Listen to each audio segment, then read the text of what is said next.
Friends, మొత్తం మీద జగన్మోహన్ రెడ్డి రాప్తాడు నియోజకవర్గ పర్యటన రాష్ట్రంలో పెను సంచలనమే సృష్టించింది. అనేక అంశాలకు తెర మీదకు వచ్చేలా చేసింది. ఆయన అభియోగాలు చేశారు, పోలీసులను హెచ్చరించారు, కార్యకర్తలకు మనోధైర్యం నింపారు.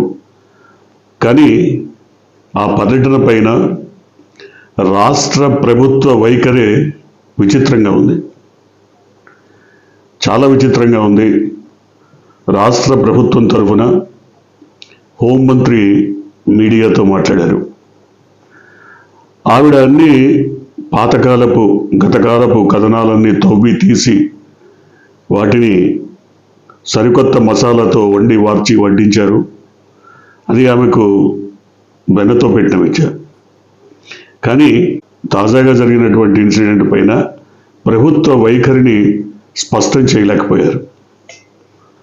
దాదాపు హెలిప్యాడ్ వద్ద 250 మందికి పైగా పోలీసులు ఉన్నారని ఆమె చెప్తున్నారు. కానీ అక్కడ విజువల్స్ చూసిన ఎవరికైనా కనీసం పట్టుమని 10 మంది కూడా ఉన్నట్టు కనపడలేదు. మరి ఆమె ఏ విధంగా చెప్తారో అది పక్కన పెడితే, ఆమె జగన్మోహన్ రెడ్డిని సంబోధించే వైఖరి పద్ధతి మాత్రం చాలా దారుణంగా ఉంది. 2 ప్రధానమైనటువంటి కార్డ్స్ ఆమె వినియోగించుకుంటున్నారు. ఒకటి దళిత కార్డు, రెండోది మహిళ. కాబట్టి చంద్రబాబు నాయుడు ఈ 2 కార్డ్స్ వినియోగించుకొని ఆమె ఏం మాట్లాడినా, ఎవరు ఆమె పైన ఏ రకమైన విమర్శ చేసినా దాన్ని చట్టపరమైనటువంటి చర్యలకు తీసుకోవడానికి అవకాశం ఉంటుందనే ఉద్దేశంతో ఆమెకు ఆ పదవిని కట్టబెట్టినట్టుగా అనిపిస్తోంది. ఎందుకంటే ఆమె పదే పదే జగన్మోహన్ రెడ్డిని ఈ క్రిమినల్ అంటూ మాట్లాడారు. ఆయన పైన ఎన్ని క్రిమినల్ కేసులు ఉన్నాయి? ఆయన పైన రేప్ కేసులు ఉన్నాయా? మర్డర్ కేసులు ఉన్నాయా? దొమ్మి కేసులు ఉన్నాయా? దోపిడీ కేసులు ఉన్నాయా? ఏం కేసులు ఉన్నాయి? సిబిఐ ఛార్జ్షీట్స్ పెడితే ఆ కేసు ఇన్వెస్టిగేట్ చేసిన, సిబిఐ కేసులు ఇన్వెస్టిగేట్ చేసిన పెద్ద మనిషే ఆ కేసులు నీరుగారిపోతాయని చెప్తున్నారు. అందులో నిజాలు లేవని చెప్తున్నారు. కథనాలు వండి వార్చి వడ్డించాం, సాక్ష్యాలు లేవని చెప్తున్నారు. ఇప్పటికే 11 కేసులు పెడితే 8 కేసులు కొట్టేశారు. మిగతా కేసులు కూడా సాక్ష్యాలు లేక పెండింగ్ పడిపోయింది. మరి ఏం కేసులు ఉన్నాయని క్రిమినల్ అని సంబోధిస్తున్నారు? అంటే ఆ పదవిలో ఉన్నాం కాబట్టి మనం నోటికి ఏదొస్తే అది మాట్లాడవచ్చు అనే భావన. ఇది తప్పు కదా. ఎందుకంటే ఆంధ్రప్రదేశ్కి ఒక ఘనమైనటువంటి చరిత్ర ఉంది. నీలం సంజీవరెడ్డి కానీ, దామోదరం సంజీవయ్య కానీ, మరి చాలామంది పెద్దవాళ్ళు, కాసు బ్రహ్మానందరెడ్డి కానీ, వీళ్ళంతా ఆంధ్రప్రదేశ్ నుంచి వచ్చినటువంటి వాళ్ళే. సరే, చెన్నారెడ్డి, వెంగళరావు, పివి నరసింహారావు, వీళ్ళంతా తెలంగాణ, టీఎన్జే గారి, వీళ్ళంతా తెలంగాణ నుంచి వచ్చారు. కానీ ఆంధ్రప్రదేశ్ నుంచి రాష్ట్రానికి బలమైనటువంటి పునాదులు వేసి ఒక హుందాగల నాయకత్వాన్ని అందించినటువంటి పెద్దల అడుగుజాడల్లో నడవాల్సినటువంటి నాయకులు అసలు వాళ్ళ ఊసే తెలియదు. వీళ్ళకి నోటికొచ్చిన భాష మాట్లాడటమే గొప్పతనంగా భావిస్తున్నారు. వాళ్ళ అక్కడ ఏం జరిగింది? భద్రతా వైఫల్యం కొట్టొచ్చినట్టు స్పష్టంగా కనపడింది. ప్రతి ఒక్కరూ మాట్లాడుతున్న విషయం అదే. దాని మీద స్థానిక ఎమ్మెల్యే ఏమంటారు? ఆయన మాజీ ముఖ్యమంత్రి అన్న విషయాన్ని పక్కన పెడితే పులివెందుల ఎమ్మెల్యేగా ఒక సిఐ, ఒక ఎస్ఐ, 2 కానిస్టేబుల్ ఇస్తే సరిపోతుందంటారు. కానీ ఆమె ఓడిపోయినటువంటి ఎమ్మెల్యేగా ఉన్నప్పటికీ ఆమెకి మరి గన్మెన్స్ని ఇచ్చారు. 8 మంది గన్మెన్స్తో ప్రొటెక్షన్ ఇచ్చారు జగన్మోహన్ రెడ్డి ప్రభుత్వంలో.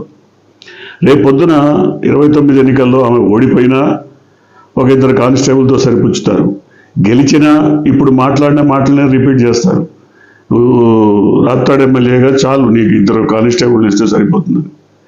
ఇలాంటి మాటలు భవిష్యత్తులో మనకి దెబ్బతీస్తాయన్న ఆలోచన ఉండాలి కదా.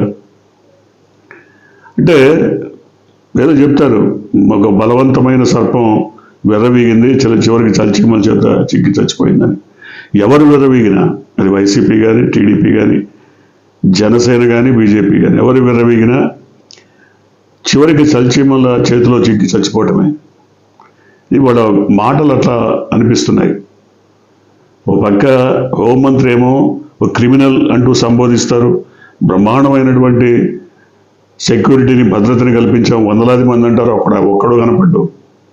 ఆమె గతంలో కూడా ఇదే చెప్పారు, 1100 మంది ఉన్నారు, 1200 మంది ఉన్నారని. పట్టుమని 10 మంది కూడా లేరు. ఈవెన్ కోర్టు డైరెక్ట్ చేసిన, కోర్టు తెలియజెప్పినప్పటికి కూడా లేదు.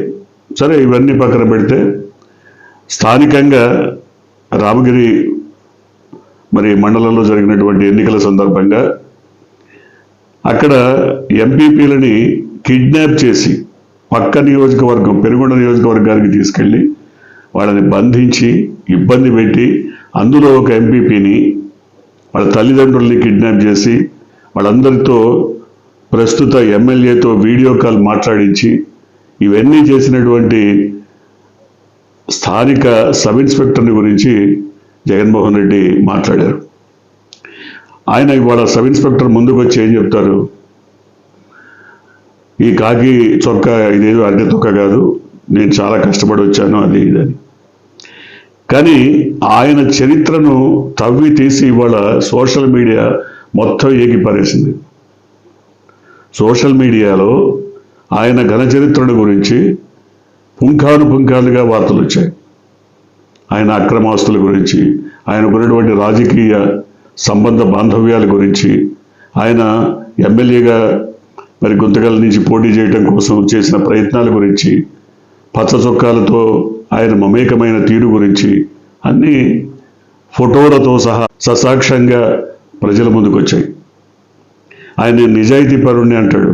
ఇవన్నీ చూసిన తర్వాత ఆయన నిజాయితీ ఏంటో, ఏ మేరకు ఉందో అందరికీ అర్థమైపోతుంది. జగన్మోహన్ రెడ్డి చెప్పింది కూడా ఇదే.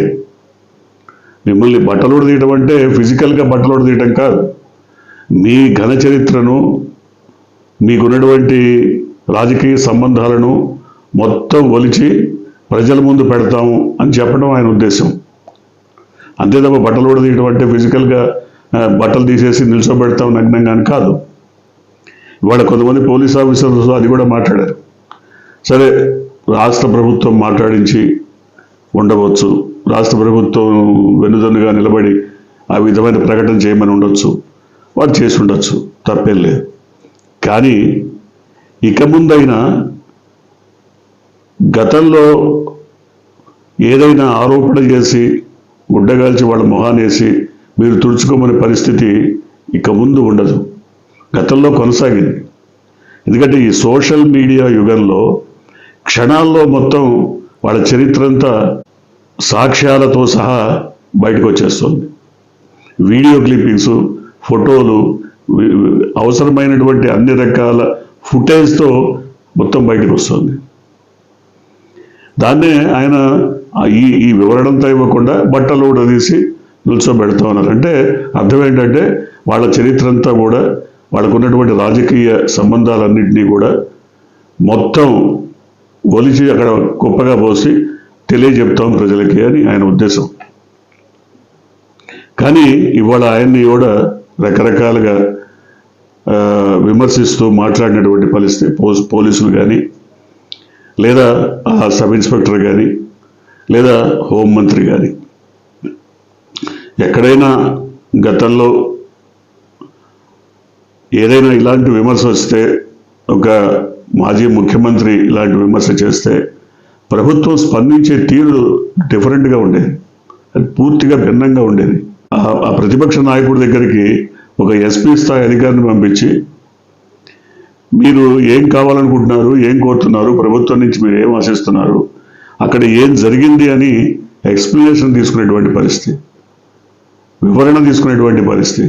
ఇప్పుడు ఆ తరహా పద్ధతే లేదు. గతంలో ఆ రకమైనటువంటి పరిస్థితులు కనపడ్డాయి. నేను చెప్పాను, సంజీవరెడ్డి కాలంలో కానీ, బ్రహ్మాందరెడ్డి కాలంలో కానీ, దామోదర సంజీవ, పివి నరసింహారావు, చెన్నారెడ్డి, వెంగళరావు, టి అంజయ్య, అట్లాగే కోట్ల విజయభాస్కర్ రెడ్డి, ఎవరైనా సరే వాళ్ళంతా చాలా హుందాతో చాలా హుందాగా వాళ్ళ రాజకీయ నాయకత్వ పటిమను చాటుకున్నారు. రాజకీయాలను పూర్తిగా దిగజార్చి నీచ నికృష్ట దౌర్భాగ్య రాజకీయాలు మొదలుపెట్టింది 1995 నుంచే. ఆ తర్వాత కొంత బాగుపరచాలని చూసినా కూడా ఎక్కడ ఆంధ్రప్రదేశ్ రాజకీయాలను బాగుపడటానికి వీలు లేకుండా సర్వనాశనం అయిపోయింది 1995 నుంచే. ఇంకా మరి ప్రజల దౌర్భాగ్యం కాబట్టి, ప్రజలు ఇష్టపడుతున్నారు కాబట్టి అలాంటి పాలనే కొనసాగుతుంది.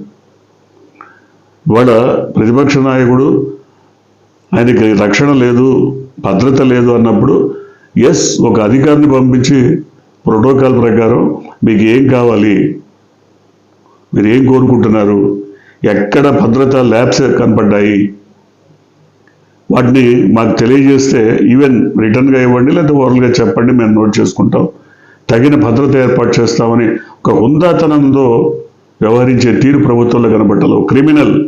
క్రిమినల్ అని మాట్లాడుతుంది ఆమె హోంమంత్రి. సో ఇక్కడే ప్రతి ఒక్కరికి అర్థమైపోయిందంటే చంద్రబాబు నాయుడు రాజకీయాలు ఇట్లాగే ఉంటాయి, ఇంతకు మించి గొప్పగా ఎక్స్పెక్ట్ చేయలేము, ఏదో బాగుంటాయి ఇంత హుందాగా ఉంటాయని ఎక్స్పెక్ట్ చేయలేం. అది కూడా కాకుండా మరి డిఫాక్టో ముఖ్యమంత్రి పాలనలో, ఒక ఎర్రి పుస్తకం పాలనలో ఇంతకంటే గొప్పగా ఎట్లుంటాయి?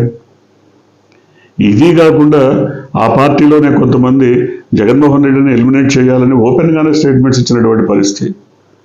కాబట్టి వాళ్ళ పరిభాషలో, వాళ్ళ ఇంటెన్షన్ మేరకు ఈ రకమైన చర్యలు జరుగుతున్నాయా అనేది ఇవాళ ప్రతి ఒక్కళ్ళు మాట్లాడుతున్నటువంటి పరిస్థితి. లేదు అంటే మీరు ప్రభుత్వం తరఫున ఒక ఆఫీసర్ని పంపించండి ఆయన దగ్గరికి, మాజీ ముఖ్యమంత్రిగా మీకు ఏ రకమైన ప్రొటెక్షన్ ఎక్స్పెక్ట్ చేస్తున్నారు, మేము ఈ రకమైన ప్రొటెక్షన్ ప్రొవైడ్ చేసాం, ఇంతకంటే మీకు ఎక్కువ కావాలా, అది ఇంతకంటే మీకు పర్మిట్ చేసేంత వరకు మేము ఇవ్వగలం, మీరు చెప్పండి. కోర్టులు ఇంటర్వ్యూన్ అయ్యి ఈ విషయంలో ఈ రకమైన ప్రొటెక్షన్ ఇవ్వండి అని చెప్పినా కూడా పడిచవన పెడుతున్నారంటే ఈ ప్రభుత్వానికి కోర్టులు అంటే కూడా లెక్కలేదు, కేంద్ర హోంశాఖ చెప్పినా లెక్కలేదు.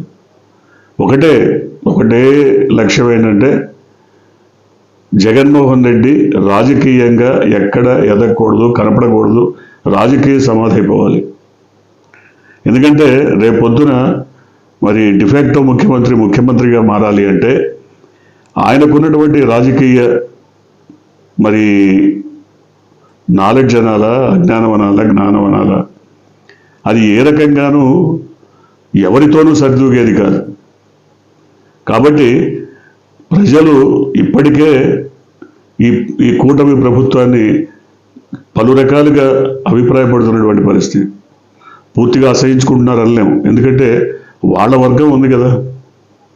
ప్రజల్ని మార్చి వాళ్ళ ప్రాపకం కోసం, వాళ్ళ రాజకీయ లబ్ధి కోసం ఎన్ని అబద్ధాలైనా చెప్పి, ఎంత మోసమైనా చేసి మరి రాజకీయ లక్ష్యాన్ని చేరుకోవడం కోసం ప్రయత్నిస్తారో ప్రతి ఒక్కరికి తెలుసు. కాబట్టి వాళ్ళని కాదనలేం మనం. దాదాపు 40% మంది జగన్మోహన్ రెడ్డి వైపు ఉన్నారు. కాబట్టి వాళ్ళనైనా కాపాడుకోవడానికి ఇవాళ జగన్మోహన్ రెడ్డి బయటికి రావాలి, తప్పదు. ఎందుకంటే ఈ రకమైన దాడులు, హత్యలు మరి ఇవన్నీ కూడా నైతిక స్థైర్యాన్ని దెబ్బతీస్తాయి కార్యకర్తల్లో. కాబట్టి ప్రభుత్వం ఏ రకమైనటువంటి చర్యలు తీసుకున్నా, ఎంతగా రెచ్చగొట్టినా కార్యకర్తల్ని కాపాడుకోవడానికి లేదా కార్యకర్తల్లో మనోధైర్యాన్ని నింపడానికి, కార్యకర్తల ఆత్మస్థైర్యాన్ని పెంచడానికి ఖచ్చితంగా జగన్మోహన్ రెడ్డి ఒక పార్టీ అధినేతగా జనంలోకి రాక తప్పదు. అసలు ఇట్లాంటివన్నీ లేకపోతే, ఈ హత్యలు, దారుణాలు, దురాగతాలు లేకపోతే ఆయన బయటకు వచ్చే అవకాశమే లేదు. ఆయన మళ్ళీ ఇంటికే పరిమితం అవ్వచ్చు, కానీ ఆయన బయటికి వచ్చే పరిస్థితులను కూడా ప్రభుత్వమే కల్పిస్తుంది. కాబట్టి ఏ రకంగా చూసినా ఒక మాజీ ముఖ్యమంత్రిగా అతనికి ఇవ్వాల్సినటువంటి గౌరవం అది ఈ ప్రభుత్వం నుంచి దక్కట్లేదు. అతనికి ఇవ్వాల్సినటువంటి సెక్యూరిటీ, భద్రత రక్షణ అది ప్రభుత్వం నుంచి లభించట్లేదు. ఇది ప్రజలకు అర్థమైపోయింది. ఇవాళ మీరు ఎన్ని చెప్పినా, ప్రభుత్వం తరఫున మీరు ఎన్ని చెప్పినా, ఎన్ని రకాలుగా డిఫెండ్ చేసుకోవాలనుకున్నా, మీకు మీరు మీ రక్షణ మీకు కావాలనుకున్నా, మీకు మీరుగా ఆత్మరక్షణలో ఎన్ని మాట్లాడినా, వైసీపీ కార్యకర్తలే కాదు, సగటు ఓటర్లు, సగటు జనాభా కూడా పూర్తిగా జగన్మోహన్ రెడ్డి విషయంలో ప్రభుత్వం కక్షపూరితంగా వ్యవహరిస్తోందన్న అభిప్రాయాన్నే వ్యక్తం చేస్తున్నారు. కనీసం మాట్లాడేటప్పుడు సంస్కారవంతమైన భాష. ఓ క్రిమినల్. నిజానికి క్రిమినల్ కేసులు ఎవరి మీద ఉన్నాయి? ఈ ముఖ్యమంత్రి మీదే ఉన్నాయి. మరి వైసీపీ వాళ్ళు కూడా ఆయన్ని క్రిమినల్ అని సంబోధించవచ్చు కదా. సో మనం గౌరవం ఇచ్చి పుచ్చుకోవాలి. ఎవరైనా సరే గౌరవం ఇచ్చి పుచ్చుకోవాలి. గౌరవం, ఎదుటి వాళ్ళని మనం గౌరవిస్తే వాళ్ళు మనల్ని గౌరవిస్తారు. సో ఆ రకమైనటువంటి సంబోధన కూడా మార్చుకుంటే బాగుంటుందనేది ప్రతి ఒక్కరి అభిప్రాయం. ఇప్పటికైనా ప్రభుత్వం సరైనటువంటి తగిన రక్షణ చర్యలు తీసుకుంటుందని, తీసుకోవాలని ఆశిద్దాం. మీరు కొత్తగా కనుక ఈ ఛానల్ని చూస్తున్నట్టయితే, మీరు ఇప్పటివరకు మన ఛానల్ని సబ్స్క్రైబ్ చేసుకున్నట్టయితే వెంటనే ఛానల్ని సబ్స్క్రైబ్ చేయండి. వెంటనే వీడియోని లైక్ చేసి షేర్ చేయండి. బెల్ ఐకాన్ని